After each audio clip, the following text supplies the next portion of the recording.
Hello everyone, कैसे हैं आप सब और क्या हाल समाचार हैं आपके। देखिए आज की वीडियो में हम सीखेंगे गिरते मार्केट में कब कब पैसा लगाने के बारे में सोचना चाहिए, कितना कितना पैसा लगाने का सोचना चाहिए। साथ में एक सबसे यूनिक चीज, जहां मार्केट गिरने से सब डर रहे हैं वहां पर एक डेटा बताएगा कि रियलिटी में मार्केट गिरा ही नहीं है। और ये डेटा सबसे इंटरेस्टिंग और यूनिक होने वाला है, जो मार्केट को देखने का नजरिया बदल देगा। क्योंकि आप भी कह रहे हो अरे सर ये कैसी बात कर रहे हो कि मार्केट गिरा है, और आप कह रहे हो गिरा ही नहीं है। जी हाँ बिल्कुल। और साथ में रसिया यूक्रेन में कितने दिन मार्केट गिरा था और तब बाउंस हुआ था, अभी कितने दिन गिरा है और आज बाउंस हुआ है, उसमें क्या गैप है, ये सबको मिलाएंगे।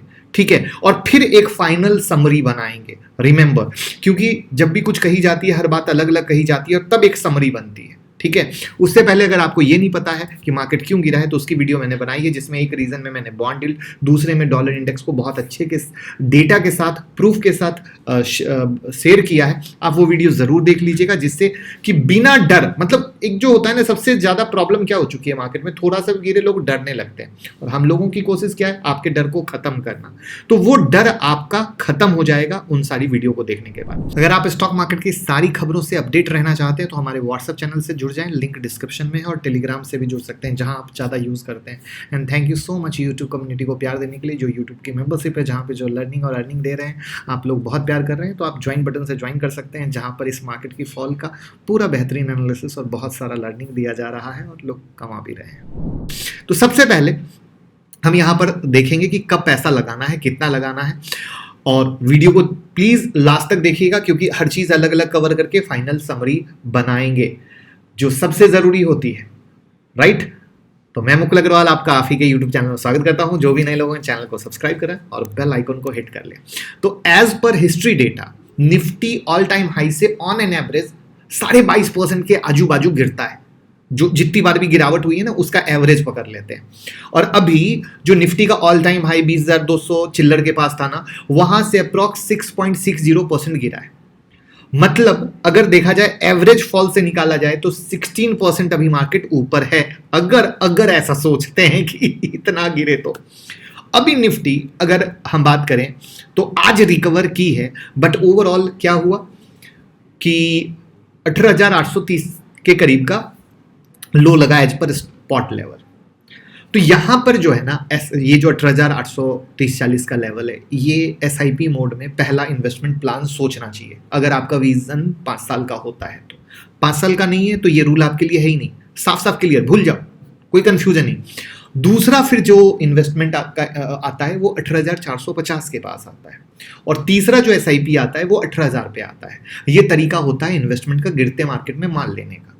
अब यहाँ पे जो सबसे इंपॉर्टेंट सवाल होगा आपका कि एवरी लेवल पे कितना माल लेना चाहिए, तो ये हम नहीं बता सकते। इसका रीजन क्या है, सब सुनने वालों की अपनी कैपेसिटी है, सबकी।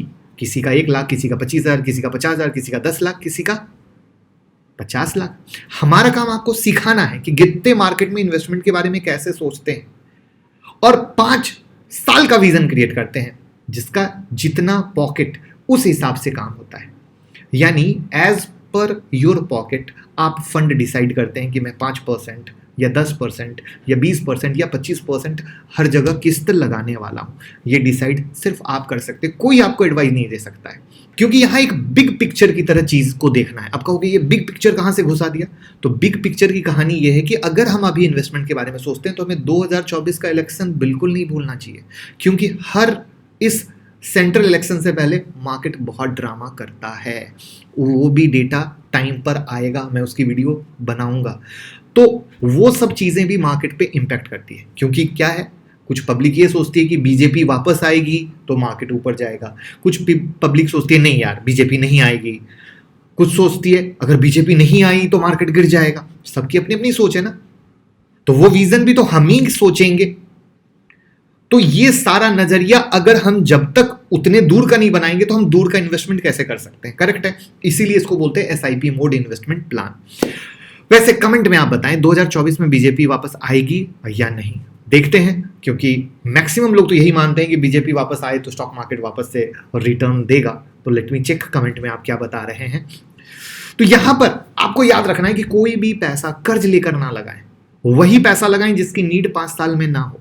और ध्यान से, मैं ये नहीं करा कि आपको पैसा लगाना, मैं जस्ट एक हिस्ट्री डेटा के आधार पे कुछ चीजें फाइनल में समरी करने वाला हूं, क्योंकि ये उससे ज्यादा इंपॉर्टेंट बात है कि आपको लगे अग्रवाल जी ने बोल दिया, कोई कुछ नहीं। हम यहां सिखाने आते हैं, बताने आते हैं नजरिया क्या है, किस तरीके से चीजों को देखते हैं। अब यहां सबसे इंपॉर्टेंट सवाल है कि और कितना गिरेगा।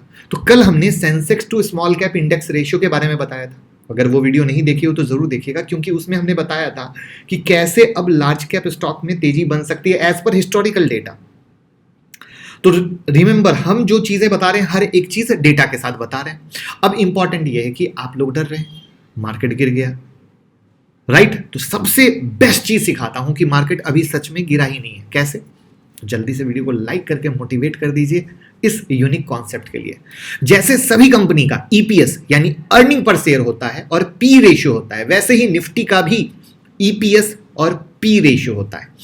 निफ्टी का ईपीएस और पी रेशियो कैलकुलेट कैसे होता है हम इस पे बात नहीं करेंगे, क्योंकि वो अपने आप में एक लंबी टॉपिक होगी। अगर आप बोलेंगे तो हम उस पर एक डिटेल वीडियो बनाएंगे, अगर आप कमेंट करेंगे तो। अभी आप ये सिर्फ समझें कि निफ्टी ऑल टाइम हाई से अप्रॉक्स, ऑल टाइम हाई नहीं 20,200 चिल्लर के पास वाला, 6.67% गिरा है, और निफ्टी का पी ऑल टाइम हाई यानी 24.24 से जो गिरा वो 20.63 पर आया। मतलब कितना गिरा? 14.89%। और यहां पर जब हम ईपीएस देखेंगे तो पाएंगे कि ईपीएस यानी अर्निंग पर शेयर 6 से 8% ऊपर गया है। यानी एज पर दिस लेवल जो पी बता रहा है, पी तो अच्छा खासा गिर गया, बट निफ्टी में उतनी गिरावट बिल्कुल नहीं हुई। इसके अलावा हिस्टोरिकल डेटा देखें तो निफ्टी का पी जब 15 से 20 के लेवल पे आता है ना, तो निफ्टी रिकवर करता है। आपके स्क्रीन पर वो चार्ट भी दिख रहा है। तो एग्जांपल में आप देख सकते हैं कि 26 अगस्त 2013 निफ्टी का पी 15.53 था, और निफ्टी वहां से मार्च 2015 तक अप्रॉक्स 75% बढ़ा। इसके बाद 22 फरवरी 2016 में निफ्टी का पी था 19.13, और वहां से जनवरी 2018 तक अप्रॉक्स 62% बढ़ा। मतलब हिस्टोरिकल डेटा ये बता रहा है कि ये जो 15 से 20 का जोन है, अब जोन क्यों है? कोई ये नहीं कह सकता कि 15 से भागेगा, कोई ये नहीं कह सकता 16 से, कोई ये नहीं सकता था 17, 18, 19, नहीं। तो ये एक सेफ जोन काउंट होता है। That's the big reason. जब ये सेफ जोन काउंट होता है तो यहां पर हम सेफ गार्ड क्या लेते हैं? एसआईपी मोड लेते हैं। फिर अलर्ट मोड क्या लेते हैं? कि इलेक्शन भी है। तो हम हर एक चीज के सिनारियो को मिलाते हैं, और इसके साथ ही ईपीएस का अप जाना मार्केट के स्ट्रेंथ को बताता है कि भैया अर्निंग तो बढ़ रही है, यानी अर्निंग में कहीं कोई दिक्कत नहीं है। और ये बहुत इंपॉर्टेंट फैक्टर, और यही सब वो फैक्टर है जिसके कारण इंडियन मार्केट को एक बेस्ट मार्केट के तौर पर जो भी विदेशी रेटिंग एजेंसी है वो रिकॉग्नाइज कर रही है, एक सेफ जोन मान रही है। This is the point. वहां पर उनका विजन आज कल परसों 3 महीना 6 महीना नहीं है, उनका विजन अगला 3 साल 5 साल है। साथ में अब आते हैं रसिया यूक्रेन वॉर में कितने दिन मार्केट गिरा, निफ्टी कितने पॉइंट गिरी, फिर रिकवर हुई, और साथ में इजराइल हमास वॉर में भी यही कहानी क्या थी। बहुत interesting data. Russia Ukraine war में मार्केट 9 दिन गिरा और निफ्टी 1230 पॉइंट गिरी। और अब अगर इजराइल हमास वॉर में देखें तो एक दिन गैप डाउन हुआ, फिर थोड़ा अप हुआ, क्योंकि जो मार्केट में कहानी थी कि भैया ये वॉर 2 कंट्री के बीच नहीं है, ठीक है, तो फिर मार्केट रिकवर कर गया। बट जैसे जैसे ये बढ़ता चला गया, रोज का वॉर का कहानी और मिडिल ईस्ट साइड से पिक्चर में आने लग गया, कई लोग हमास को सपोर्ट करने, कई कंट्री सपोर्ट करने लग गई। तो ये कहानी डर के इस तरीके से हो गई कि क्या इस वॉर में मिडिल ईस्ट भी तो नहीं घुस जाएगा। And due to that reason ये वॉर की कहानी जब बढ़ी तो फिर क्या हुआ, मार्केट जो थोड़ा रिकवर किया उस टॉप से गिरना चालू हुआ। तो मैं उस टॉप को अगर रिकॉग्नाइज करता हूं तो 7 दिन गिरा। कितने दिन गिरा? 7 दिन। और आज रिकवर हुआ है। आज कौन सा दिन हुआ? 8वां दिन। ध्यान से सुनिएगा, 7 दिन गिरा, आज 8वां दिन। और निफ्टी टोटल कितनी गिरी? 1011.90 पॉइंट, यानी 1011.90 पॉइंट गिरा। वहां 1230, यहां 1000, मोटा मोटा पकड़ लो, यानी 200 पॉइंट खाली रह गया। यानी ऑलमोस्ट अगर वॉर टू वॉर मैच करें तो ऑलमोस्ट पास आ गया। वहीं पर टेक्निकल देखें तो 18,820 मेजर क्लोज बेस सपोर्ट है, क्योंकि 28 जून का गैप स्टोरी फील होने को आया। तो अब 18,820 क्या हो गया? मेजर क्लोज बेस का लेवल, यानी ये लेवल पे अगर मार्केट ऊपर रहता है तो आप रिकवरी देखोगे, बट इसके नीचे अगर क्लोज बेस देता है तो क्या होगा? डाउन होगा, जहां पे नेक्स्ट सपोर्ट होगा 18,450 का। इस बात को थोड़ा सा और रिलेट कर लो कि जैसे 19,220 एक मेजर सपोर्ट था क्लोज बेस का, जब लास्ट टाइम वो सपोर्ट लिया था तो निफ्टी 20,200 तक गई थी, राइट। इस बार जब वो सपोर्ट टूटा तो वो रेसिस्टेंस में बदल गया और निफ्टी कहां तक आ गई, 18,830 तक आ गई। तो इस लेवल को आप अब लाइव समझ सकते हो और दिमाग में रिकॉल कर सकते हो कि क्यों मेक और ब्रेक कहा जा रहा है।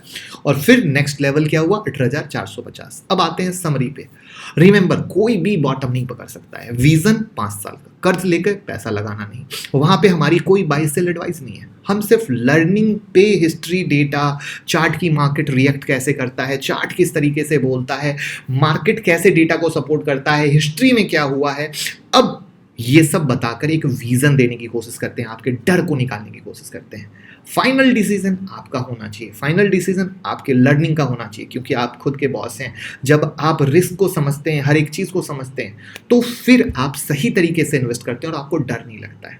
अब आप ट्रेडर हैं या इन्वेस्टर हैं, ये आपको डिसाइड करना है और तभी कुछ करना है। क्यों? क्योंकि बहुत सारे लोगों को मैं कहता हूं कि झूठे वाले इन्वेस्टर होते हैं। अब आप कहोगे ये क्या? तो झूठे वाले इन्वेस्टर का मतलब है वो दूसरों को देखकर इन्वेस्टर बनते हैं, खुद के पॉकेट को देखकर इन्वेस्टर नहीं बनते। और जो इन्वेस्टर खुद के पॉकेट को देखकर इन्वेस्टर नहीं बनते हैं, वही लोग मार्केट की गिरावट में सबसे ज्यादा डरते हैं। तो आई विल रिक्वेस्ट, इस चीज का पूरा ध्यान रखिए। और उसके बाद भी कोई क्वेरी रह गई हो तो इंस्टाग्राम ज्वाइन करके डीएम कर सकते हैं और वीडियो को शेयर करके प्यार कर सकते हैं। तो जय हिंद, जय भारत। अब हर एक आईपीओ, चाहे एसएमई का हो या मेन बोर्ड का हो, उसकी हर एक छोटी से छोटी अपडेट आपको हमारी ब्लॉग पर हिंदी और अंग्रेजी दोनों में पढ़ने पे मिलेगी। लिंक डिस्क्रिप्शन में जाइए, लिंक को सेव कर लीजिए, लोगों के साथ भी शेयर कीजिए। बहुत मेहनत से हर एक आईपीओ की सारी अपडेट हम आपके लिए लाते हैं और बहुत कुछ मिलने वाला है।